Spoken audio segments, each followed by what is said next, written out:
So, yeah, tell us the story of the Myrene and how you collaborated with Stuart on this. Well, we're going to go back, 35. I shouldn't look at you. Yeah. So we're going to go back, 35, 40 years now. I think what really happened was that Stuart and I were courting each other, and we came to that realization that couples often do, that maybe it's time for us to move in together. And we were both pretty fascinated with the waterfront community. We had several good friends that lived on what's called here the South 40 Dock. Am I like centering us where we are? Am I saying where we are? Yeah, exactly. Yeah. And so I can say here on the south. Yeah, exactly. Right. Where Okay. Okay. Hold on. Sorry, I changed my mind. So that window being open causes an asymmetry. That's not. As good. Like, see how that's a square and it's a nice window. So yeah. Oh, are you carefully closing that? Yes. Did you do it? Do you know how to do it? And then it sits on the white part? Oh, yeah. It's just, don't pinch your fingers. Okay. I think we're good. Really? Mm-hmm. Yeah, it's shut. It's on the white part. Way to go, Shannon. So we'll open the door during the questions. Yeah, that makes sense. So you could. Okay. So I'm going to just say, starting over. Yeah, exactly. Start again. Right. And just so we're here on the South 40 Dock in Sausalito, and that's really where it all started. Myrene, this tugboat, was actually anchored out of a shadow of what she looks like today. She was basically a rotted out 1912 tugboat. And it would have never come to our attention if it wasn't for a really dear friend, the cartoonist and incredible artist named Phil Frank. And Phil and Susan Frank lived here right at the end of our dock on one of the beautiful old refurbished arks. And, the four of us were buddies, and they saw that Stuart and I were in this early stage of courting and thinking about getting a boat. And we'd been kind of wandering up and down the docks looking at different houseboats. And Phil was the one who actually said to us, if you're really serious about this, what you guys should do is just go buy that tugboat that's, floating out there at anchor. And as he said, it's just a SWAT team of carpenters in no time. They could just fix her right up. Well, we laugh about that to this day because we're many dozens of SWAT teams of carpenters later, having worked on her from stem to stern. And it was exactly the right thing to do, was to buy that boat. That's great. And of course it's not that boat, it's this boat. So tell us about that early stage of you guys' relationship and where you were at. Like, you could have just moved in with Stuart down in Bellevue or what was it? Belvedere, yeah. But you didn't. You went somewhere new. He didn't move in with you. No. Talk about what was going on in your life at the time, what was going on in Stuart's life, and why you guys decided to build something. Yeah, so this must have been about 1980, 81. And, we'd realized we'd fallen in love, and he had his place and I had mine. I was in Sausalito up on the hill, and Stuart was on the waterfront in Belvedere. Both of them were tiny little cottages. And I didn't want him to move into his place, and he didn't want to move into mine. So we do what most young couples do, and you start thinking about, well, what could you build together, or, what could you find together and create a space that worked for both of us. And talk about that young sort of love and trying to put your heart and soul into building something together. Yeah. It's a project you share. Right. Well, a boat was kind of a natural idea for Stuart. It was not a natural idea for me. I grew up in Southern California, a lot of time on the water, but not really on boats. And I should backtrack for a second. So as part of our courtship, Stuart would take me sailing. And I think I had, I'll have to think about that for a second. So as part of our courtship, Stuart and I would often spend weekends sailing. He had 2 different yachts that I was around for in those days. How do you say that appropriately? hanging out on sailboats.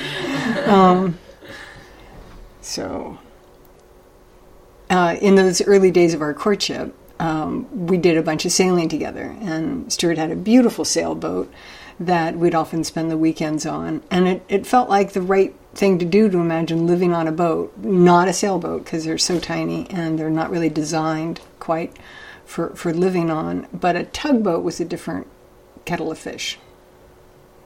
Great. That's great. That's great. And also try to remember when you don't answer the question to stay on the lens. I know. I'm so bad about that. I know. So bad. So bad. We'll get it. Thank you. You're doing great. Yeah. Okay. So let me change the setting too. Sorry. Sure. And that this would be your first, because you guys have an enduring work relationship as well as a personal relationship. Did you imagine that this first project would endure? Would be like a long-term project?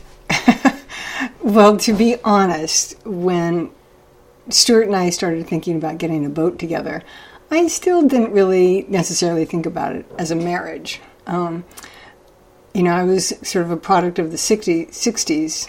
I was a product of the 60s, and marriage was not something that I thought really was an essential part of a relationship. So long term, I was kind of in it for the short term. It was great and it was fun, and I had no idea how profound it would be to actually start to create this life with Stuart. He surprised me. That's fantastic. Great line. And she kept her eyes on the... I did. Yay! Exactly. Deserves some fresh air for that. Yes. Rewarded. So you can keep it over 1 second longer. So I guess this is going to be kind of like a very general question. You're welcome to take it in any direction you want. Yeah. But, tell us, everybody's relationship is different and unique, and it's hard from an outsider, even an insider, to explain one's relationship. Mm-hmm. But if you could just try to do your best, explain your relationship, and then we can kind of go in any direction you want. Yeah, that is so hard. I know. It is so hard. Choosing the iterations of the question is like, spell it out everything right now. Go. Yeah. And you can take a second to think about it.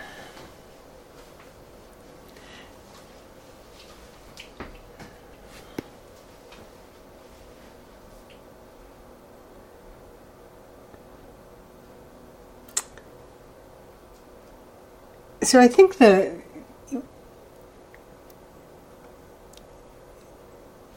didn't really build Myrene.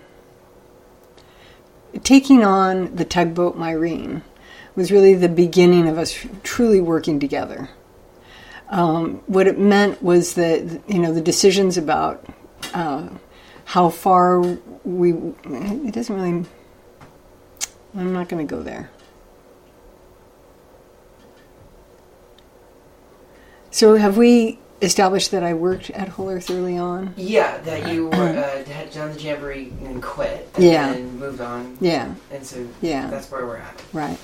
So even though I started my relationship with Stuart working at Whole Earth Catalog for Stuart for a short year and a half, I can't say we really worked together in the same way that we have now with Revive and Restore, and certainly in renovating the tugboat Myrene.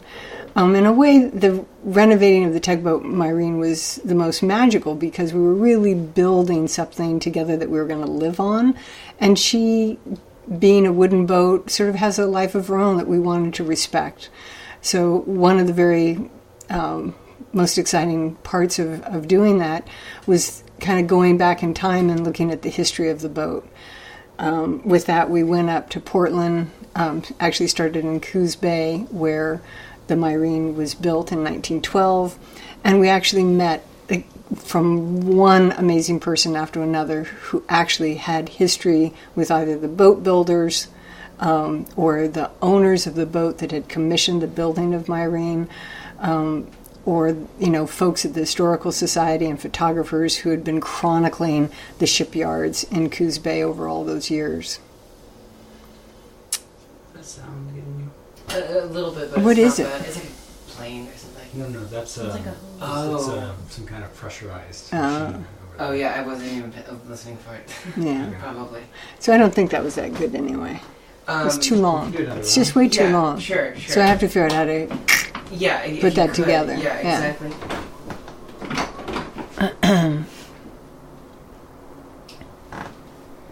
Yeah, what are the essential thoughts? Sound okay? Yeah, I mean. Well, I'll tell you one thing. Okay, sure. Let's close the doors. So there were two really fundamental things about the tugboat Myrene and working together. The first part was committing to actually buying this absolute rotted out boat and turning it into a wonderful place for the two of us to live. That was a big deal. And not knowing really anything about boats and understanding how that had to, the kind of carpentry that has to go into a wooden boat like this is quite significant. That was the first part. The second part was really about making the boat seaworthy again. And that was really almost the most thrilling part of it, because we'd already established that she was a great boat for us to live on, but we really wanted to get her back out on the bay and on the ocean again. Now, we knew going into it that a 100-year-old boat, taking a 100-year-old boat out on the bay is one thing, taking it out into the ocean is another. So we only do that on a very calm day. But we take her all over Richardson Bay, up and down here, and out through the... I drifted off because it's not really Richardson Bay. It's the San Francisco Bay. Mm. Richardson Bay is a tiny little piece. So... Just in addition, I'm curious... what was sort of behind the cost of the boat? It was like phenomenally cheap, right? Yeah. So tell us okay. that. Like a couple of kids can afford it. Right. So in those early days, thinking about getting a houseboat together, of course, cost was a big deal. And when Phil Frank, the cartoonist, suggested, you ought to just go buy that boat that's anchored out there, and we worked a deal with what was assumed to be the owner, although that was a little bit sketchy, and he asked $8,000 for this boat, and we both walked away very happy when the deal was done. It's amazing it started out as a rotted out boat. For Completely. $8,000. That's just amazing. And look where we're at now. I know. So the $8,000 was the easy part. The hard part was taking off, a dozen layers of paint here and there on the boat, and then putting together, really bringing her back to life. That's great. Cool. I think we can leave Myrene if you wanted to follow up with any Myrene. I kind of want more thoughts. I mean, the story of Myrene is that you guys were building your relationship as you were rebuilding this boat. Right. Can you give me the essential heart of that? What that was like for you two? Yeah. This doesn't seem like those two things are connected. But I know they were. What we were doing in those early days, we were both building a relationship, and we were rebuilding a boat and building a life in a community on this waterfront. Oh, excellent. That's great. Well said. And what was it about Stuart that drew you to him so much at that time? Well, what drew me to Stuart in those early days is what draws me to Stuart now, which is his insatiable curiosity about life and long-time learning. He's... I don't know what to do with this how to describe... Why you love somebody. You were right on it. I think you were touching right on it. I mean, you've said it to us before, but I guess we're in a different setting now. But what draws... you say you fall in love with him every time when he's on stage. Like, what... So he's... I think when Stuart... The seminar series that Stuart runs, interviewing a speaker every month, when Stuart is on stage interviewing those speakers, in a way it brings out all these endearing qualities in Stuart. His kindness, his real generosity, his willingness to bring out the best in people. This is not a competitive man who's up there trying to look better than the speaker, which often happens on stages. We've all seen it happen. He does just the opposite, and it's really endearing. That's great. Cool. And do you want to talk about how he is a lifelong learner, and how what draws you to his approach to? You good? Okay. Literally a day doesn't go by that there is not some magazine article, some book, some blog, some email, some tweet that Stuart is sending me many times a day of something I would never have looked at, that is always interesting and always provocative. And, by the time I come home from work in the evening or we're having dinner somewhere, I'm going, God, I can't believe what you sent me today. Where did that come from? And he's just always out there on the edge. That's good. Cool. Fantastic. Okay. So one story actually we heard Stuart say, but we don't really have an understanding of everything that happened. Was the story of you getting sick and Stuart carrying you to the hospital. Can you, set that scene for us? What happened, how you were feeling, and then Stuart taking you? Uh-huh. So basically, tell the stories. The whole story, yeah. top to bottom, right. And where you were at in your relationship, because it was really early on, right? Right. Okay, we're good? All right, let's shut the doors.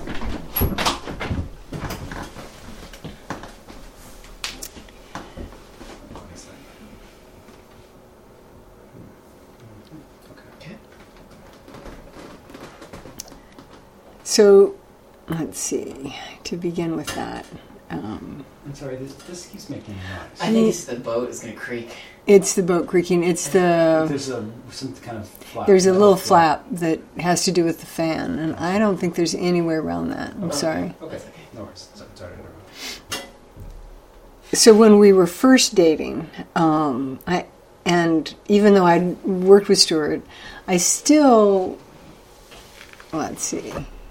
Even though I knew Stuart, we'd been working together for a year and a half or whatever it was, I think we'd only been dating maybe 3 months, something like that. And I was living in my place, in my cottage in Sausalito, and he was picking me up for a date. And I was home by myself, and I was just changing my clothes, and I got this incredibly sharp abdominal pain, like pass-out pain. And I remember that I was trying to get dressed for him to come to the door, and my stomach was so bloated, I didn't honestly know what to do, and I didn't really know what to say to him when he was coming, like, I can't go out because, I've got this gas. I didn't know what the hell it was. And so literally in the 10 to 15 minutes that this incredibly sharp pain had happened, Stuart knocks at my door to pick me up, and I act like I'm going to be okay, because I was just sort of embarrassed. But the truth is, I literally was incapacitated. And at one point, I started to pass out or didn't know what to do. And I kept telling Stuart, I'm sure it's just fine. I'm sure it's just gas. And he said, I don't think it is. And at one point, he literally picked me up and carried me to his car and said, I'm taking you to the hospital. So the whole time we drove, I think, to Marin General Hospital, I can even remember his funky car that he had me in at the time, some old Honda. It was so painful as he was driving, I couldn't really talk. And if I could, the only thing I could say is, I'm sure I'm going to be fine, let's go home. I'd never been in a hospital before, and it was my first experience. So he takes me into the ER room, and after many hours... they admit me to the hospital because they still don't know what's causing this acute abdominal pain. Stuart goes home, and I think the next thing that happens that I really recall was the surgeon coming into my room at what must have been like midnight and saying, we're taking you in for abdominal surgery. We think you have a ruptured appendix. So And the most amazing part of that story, which really launched me into caring so much about healthcare, was that the surgeon looked at me and he put his hand on my forehead and he said, "But don't you worry your pretty little head about a thing. We'll take care of you." And it was all sort of kind and nice, but it was also so disempowering. I didn't know really what was going on. I didn't know, what were the potential risks or downsides, or what was my recovery going to be like, or anything. Or shouldn't I call somebody? I said to him at midnight, shouldn't I let somebody know I'm going into surgery? And I think with that, I called Stuart on the phone and said, just so you know, I'm going into surgery. I'm going to be here for a while. And I think when I came out of surgery on my bed, because I was in the operating room for a while, he had gone back to my cottage and he'd picked up the little baby pillow that I always sleep with to this day. I've been through many of them. And he had it right there in the hotel, in the hospital bed for me. That's great. And Who's that? This is the Dave, right? that's David. Oh, that's cool. That's great. But I have to tell you this. Yeah. I have to say this one part about it, which was, so I have to get rid of the hotel room and get back to the hospital bed. So the amazing thing is that when I came back from the recovery room and went to the hospital bed, Stuart had a vase of flowers that were hand-picked little spring blossoms from his garden, and a beautiful vase, and my baby pillow. And that's when I knew he was a keeper. That's a beautiful story. That's great. It's really true. I was like, But you have to say that last line again and stay on the I notes. did! You Are you sure? Just the last line, and that's when I knew he was a keeper. Can I get you to say that again? Yeah. And that's when I knew he was a keeper. Excellent. That's beautiful. And I want to hear more about that because I know you've done so much work in the health field, and I'd love maybe because you had mentioned that during this answer. Uh-huh. Do you want to sort of contextualize your work? Yeah. So, and maybe we can bring it back to how some of those ideas started. Right. With this experience. So when I remember talking with Stuart about that I was going to need to move on from the Whole Earth catalog, that we were obviously interested in having a relationship, and I wanted to also figure out my next career move, which I didn't know what it was going to be. And so I was, thinking about different opportunities, and one that came my way, which changed my life, was brought to me by Stuart. And that was an introduction he made to a wonderful woman and now really one of my closest friends, Angie Terriot. And Angie had this idea of trying to change hospitals. And in fact, in 1980, whenever it was I met her, 81, she said, I want to build my own hospital and do it right. Have health care that is responsive to the patient, to the family, and that treats people with dignity. And I thought, well, that sounds important and laudable, but it didn't really speak to me yet because I'd never been in a hospital.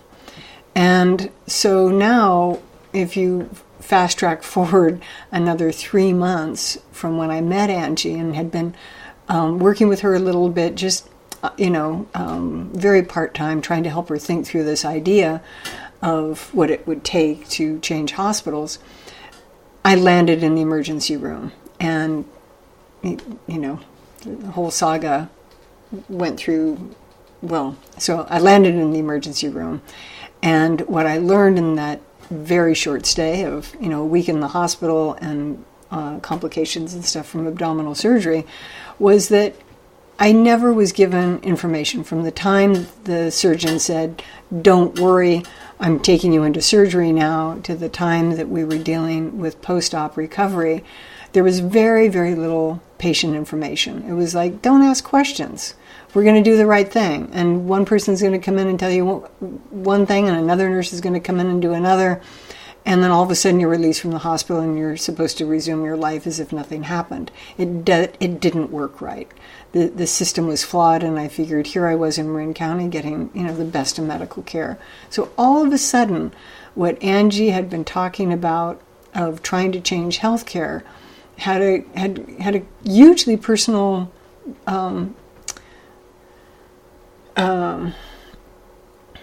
So now what Angie had been talking about with changing hospitals had a huge personal significance for me, and a commitment that I was able to make to her and to a fledgling organization to actually build it up from the ground up and make it happen. Great. Terrific. Do you want to add to that? Or? Well, and that was the next 14 years of my life. And so let's let's fast forward. You did Plane Tree, and then you and Stuart then collaborated again on, is it All Species around that time? Well, no, actually, no, well, so there was a bunch in there. It's way too long, and you're not doing a documentary on me. But I will say one thing, which was that... Oh, wait, let's close the doors.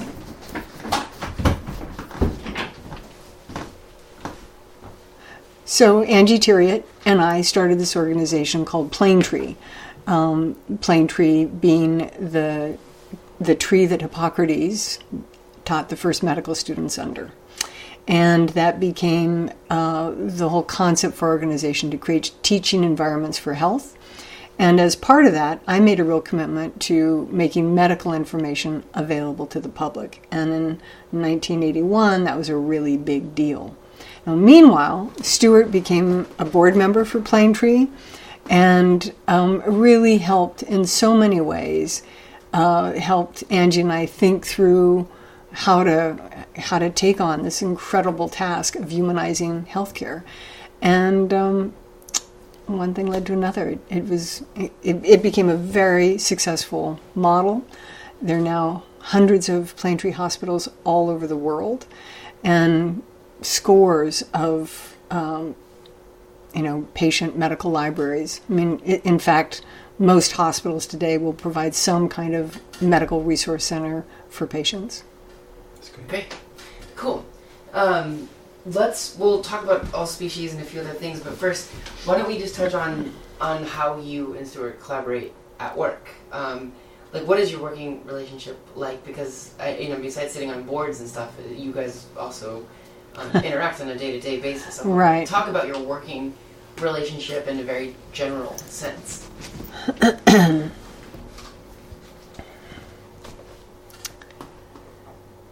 Well, so Stuart and I are both very entrepreneurial.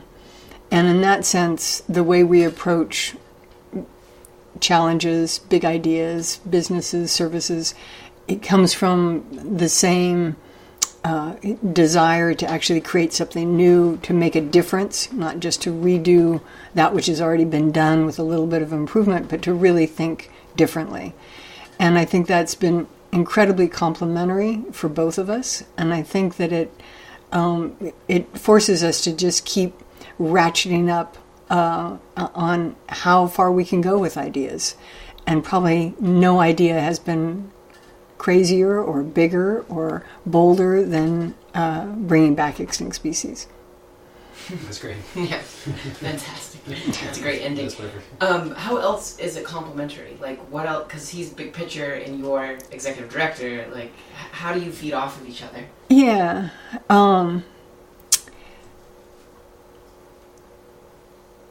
So I think, as somebody, so in many ways, I'm the pragmatist. And I make things happen. I get into the deal, I get into the weeds, I get into the details, and I can systematically work my way through problem solving. Stuart jets in at a higher level and can sometimes see the big picture when I'm in the trenches. And I think that's just an incredible dynamic that has served us very well. That's great. Fantastic. So I guess, can you draw, connect the dots between being interested in healthcare entrepreneurship to, I guess All Species, or I don't know if you want to also talk about personal genomics, then All Species, then Reviving I know, Restore. there's a lot. There is a lot. I don't want to expect you to go through everything. I know. But It is explain. connected, right? It is connected. All Species to me, I don't know if you see it that way, but I see that as the prototype for what you guys were doing. Yeah. And even though it wasn't a success, it sort of was the model. Yeah, but it's hard to explain in one fell swoop and to connect the dots. Mm-hmm. but can we then talk about just the overall, like what is that overall theme of interest? And can you express what that is? Like I've always been interested in, is it conservation? Is it how, technology is involved in... Is that David? Yeah. Yeah, hi David. How long are we from? We're pretty close, actually. Yeah.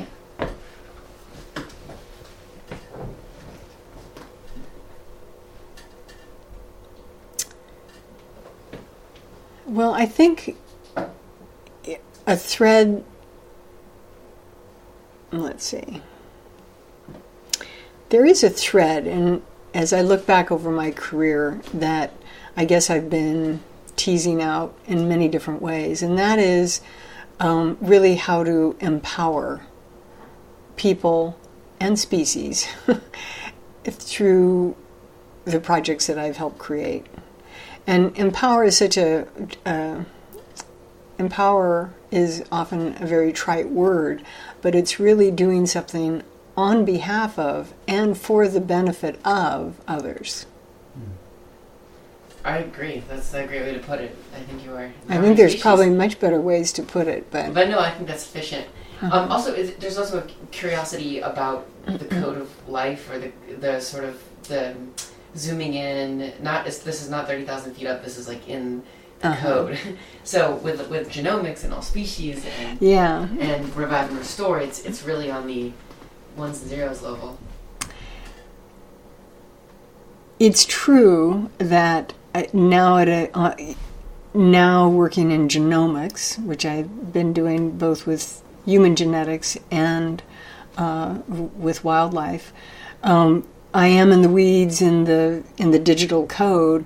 But the truth is, I'm always thinking about ecosystems, and I'm always really thinking about how we can improve conservation because of that, and create healthier species.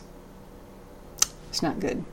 I thought it was great until that last species. Yeah. It's more about ecosystems. It is more about ecosystems. The restore aspect of revival. Right. So, if I want to do that part again? Yeah, the last part. Okay. Well, I can't just do the last part. I have to figure out how to get to it. Planning. Yeah. And somebody's ratcheting. That's Stuart letting down. It'll be short. Exactly. Right. Well, I think where I was going was that even with my current work in genomics now and with Revive and Restore, even though I'm embedded in the digital code and trying to look at genetic variation and all of that, I'm always thinking about the restore side, about the ecosystem side, and how to improve the ecosystem for these species. Great. Terrific.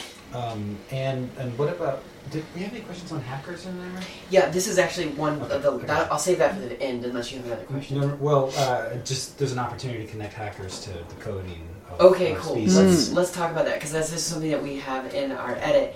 It's you, Kevin Kelly, and Stuart. We don't actually have your perspective on the Hackers Conference, and maybe this is a nice pivot where you could talk about how you're in the ones and zeros of the genetics, the code of Revive and Restore. I guess, talk about your interest in personal computing back in the 80s, and if that connects to what you're doing now. If you see it that way. Well, so after I started Planetree,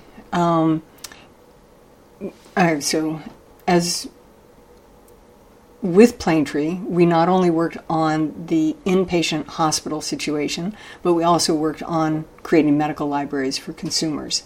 And after a while, I realized, because I'd seen through Stuart and through Stuart's connections, the very beginning of the internet. I saw my first HTML pages that were where the Whole Earth Catalog came to life way before web browsers.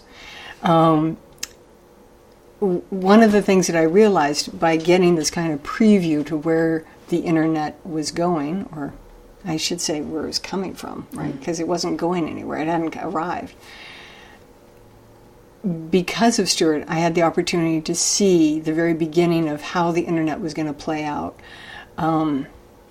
And because I was building physical medical libraries for consumers, I realized really early on that it was going to be transformative for healthcare if patients could get consumer information online.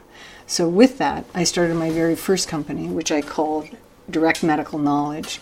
And I did it here in the Presidio. It was really one of the first .coms in the Presidio in those days. And we built a medical library online, and ultimately I sold that company to WebMD. That's right. Terrific. So that really, you see, I've now run 2 software companies. Right. It's amazing. Yeah. So, so in a way, I've been working in digital code for a long time. Right. I'm not a hacker. No. Right. No. But yeah. But I have to hire hackers. But can you then connect, now that we have those stories, Yeah. by the way, I want to get screenshots of like what that library looked like. I Yeah. haven't seen that. Have you seen It was a beautiful physical library. It was really pretty. Oh, wow. a physical library? The physical library, the Okay, first what one. about And then the medical- website. Yeah, then the website. Oh, you can Love go to see that. Internet Archive and That's you can right. go Just find just it. start collecting those, right? It'll be a shadow of... Yeah, totally. Well, so connect us about Yeah. how you were using code to get people access to medical information, and then what that has to do. If we can is the challenge. Right. Connect that is the same challenge that we have with Stuart Uh-huh. to de-extincting species and restoring ecosystems. Yes. Why are those the same? How are they similar? Right. So the truth is, whether I was working in the for-profit world, trying to create software companies, creating software programs that would help people figure out how to customize medical information, or how to, with my next company called DNA Direct, how to customize information based on a genomic profile, all of this was focused on software that would empower people. But at the end of the day, where I am now, I'm using the software of basically biocode, genomic information, to really help and change genetic variation for endangered species. Great. Voila. I think that's the connection. And so good. Let's get it again. It's also, even though I this trailed is off. the Stuart Brand movie, but walked by. Stuart Brand walked by in the middle of that. So let's do it one more time because you did it so well. So with my for-profit companies, which were really focused on medical information, whether it was genomic information for consumers or information on diseases and illnesses and health prevention, all of these come... I just was going down the wrong track. So, once more. With my 2 healthcare companies, Direct Medical Knowledge, providing medical information. Sorry, You just did it again. We need to tell him. Yeah. Tell him he Get can't to walk by. ask, Tell him it's too embarrassing. oh, he's going down. Okay. Okay. We'll be done. Okay, so with my 2 healthcare companies, the first one, Direct Medical Knowledge, providing medical information through software on the internet, and DNA Direct providing genomic information, again as an online service for consumers. Both of those companies were using state-of-the-art software technology that was developed by programmers that worked for my companies. Fast forward now to where I am with Revive and Restore. Now we're really working with genomicists and genetic engineers dealing with biocode, not just digital code, to really help create genetic variation, ultimately to create healthier ecosystems for species at risk. Great. And then just so that we have it, just so those ideas are connected. Like Right. Can you just say that in some concrete form? Yeah, I think in some ways all these ideas are connected. These projects, companies, services that I've created, they all have a common thread of using either digital code, biocode, the combination of all of it to create healthier people, healthier ecosystems. Cool. Great. Last thought, and then we can move on. Uh-huh. So, just going back to the Hackers Conference for a moment, were some of the cast of characters that were there, are they similar to the likes of today's Ben Novox, where they're these kids with mohawks, and they're in the lab. They go to Burning Man. This is like something that today's biohackers are yesteryear's computer hackers in a way. That's the way we see it. No, I Kids think like that's George Church. right. Yeah. Well, it's funny how these worlds of healthcare, genomics. Oh, yeah. Okay, sorry. They're doing some drill Over with the Coast there, Guard or something. They're like picking up stuff. Water. Okay, let's train. Yeah. So the two fields that I've been most closely involved with, both human healthcare, personalized medicine, and genomics for conservation and genome engineering, they share in common, I think, the same kind of scientific, I have to say that differently. These two fields, in a way, they share in common a similar interest. No, they share in common. I know what I need to say. So it's interesting, the two different fields that I've worked in, from healthcare to now conservation and genomics, they both draw a certain kind of technologist. The healthcare world that I was working in primarily had a lot of software engineers, hackers, who are really trying to, and are still today, rethinking healthcare apps and being creative in that area. Likewise, in conservation, I am certainly drawn to the biohackers and the young scientists, the innovators, the genome engineers that are really trying to design new tools to create new opportunities to advance the science. So it's kind of a stretch. Yeah, I don't see It's it connected. that way. I think Yeah. we can, with clever editing, we can make a connection. Cool. Shall we?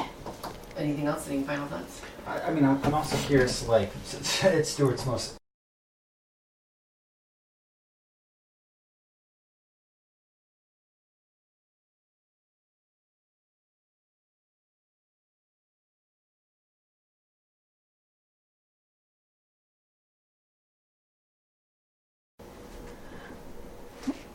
Well, I think from Stuart's perspective, it's not really from his perspective. I think Stuart and I are both attracted to these young scientists, technologists that are on the frontier, that are thinking creatively about how they can develop new tools, can develop new applications to advance the science that they're involved in, or the technology in general. You want to try that one again? Yeah. Don't really know how to say it better.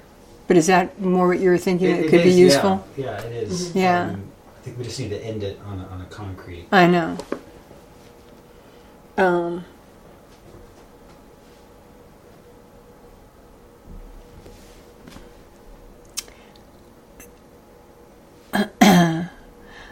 Some people might say that we're attracted to some of the rebellious types, the troublemakers that are trying to, hack their way through civilization. And I think there's a certain amount of honesty there to say that we are, that these are the people that are shaping and inventing our future. And so there is a natural attraction to the people who will push the limit. And we see this in software engineers, hackers. We see it in the biohackers who are trying to explore everything from engineering. I don't. So That's perfect. great. So perfect. Yeah. Yeah. You want to finish that thought? You can just pick it up. The people who are trying to engineer. Were you going to say new organisms or engineer? Yeah, I just wasn't sure quite where to go with it.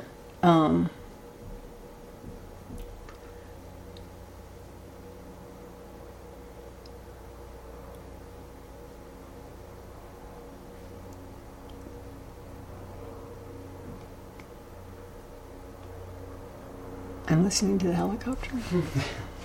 Well, and I wanted to interject a thought, but not if you're if you're piecing it together. I don't want to interrupt. So Go ahead. okay. Well,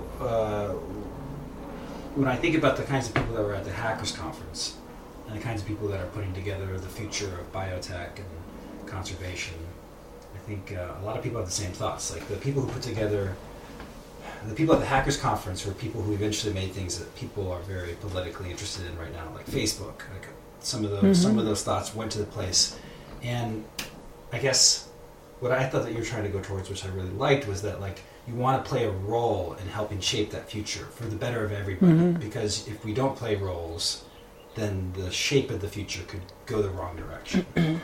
And the same thing is true of biotech. We want to play a role in shaping where that goes with conservation. Right. That was just something that struck me, and you weren't hitting on it exactly, but it seemed like where you were coming from. Like, we want to play a role in creating a better future for everybody, because if we don't, things can go wrong, which is kind of a thread in this film with Stuart Brand, the whole, we are as gods, we might as well get good at it. Right. But I don't know if that's where you're coming from. Well, I thought that I heard pieces of that when you were going. Well, I think that both Stuart and I are attracted to the people that are change agents, whether they're hackers, bioengineers. These are the people that we know are out there trying to improve life one way or another. They're going to create new apps. They're going to create new organisms. They're going to help change the world. And we think by, helping to support them, helping to advance their ideas, we can help shape a better future.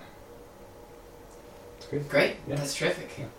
Yeah, I think that's it. Okay. Cool. So go ahead and leave that mic on because we'll...